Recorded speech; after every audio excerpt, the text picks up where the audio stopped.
পুলিশকে রাজনৈতিক ও প্রশাসনিক প্রভাব মুক্ত করার কথা বলা হলেও নামমাত্র ক্ষমতা নিয়েই গঠিত হচ্ছে পুলিশ কমিশন।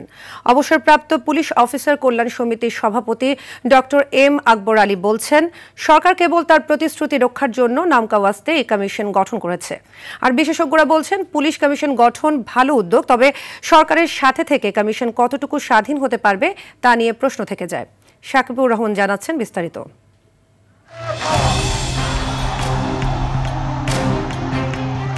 জুলাই গণ অভ্যুত্থানে ছাত্র জনতার বিরুদ্ধে অবস্থান নিয়ে সন্তানতুল্য শিক্ষার্থীদের বুকে গুলি চালিয়ে ব্যাপক সমালোচিত হয় পুলিশ বিভাগ।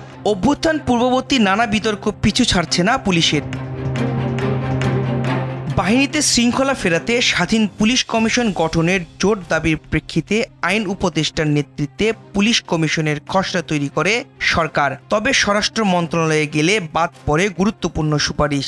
এত কিছুর মধ্যেই ৪ ডিসেম্বর পুলিশ কমিশন অধ্যাদেশ ২০২৫-এর খসড়া অনুমোদন দেয় অন্তর্বর্তী সরকার। বিশেষজ্ঞরা বলছেন, পুলিশ কমিশন গঠন ভালো উদ্যোগ, তবে কাজ করার ক্ষেত্রে স্বাধীনতা নিয়ে কোনো প্রশ্ন থাকা যাবে না।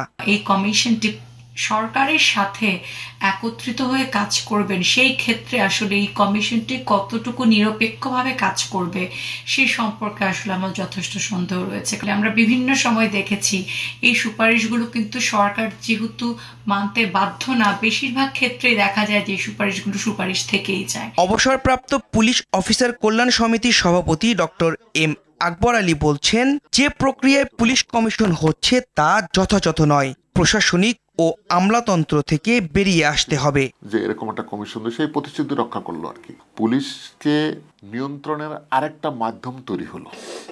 আগে তো রাজনীতি ছিল, প্রশাসনিক ছিল, এখন আবার কমিশন থেকে প্রশাসন আমলাতান্ত্রিক নিয়ন্ত্রিত অবস্থা থেকে মুক্তি পেয়ে জনসেবকে পরিণত হবে, সেই সুযোগ কিন্তু আর থাকলো না।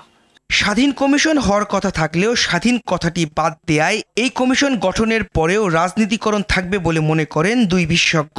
নামকাওয়াস্তে কমিশন, এটা স্বাধীন কমিশনটাই বাদ দেওয়া হয়েছে এবং তাদের কমিশনের কোনো এক্সিকিউটিভ পাওয়ার নাই। তারা শুধু সুপারিশ করতে পারবে। পুলিশকে রাজনৈতিকভাবে যেন ব্যবহার করে না যায়।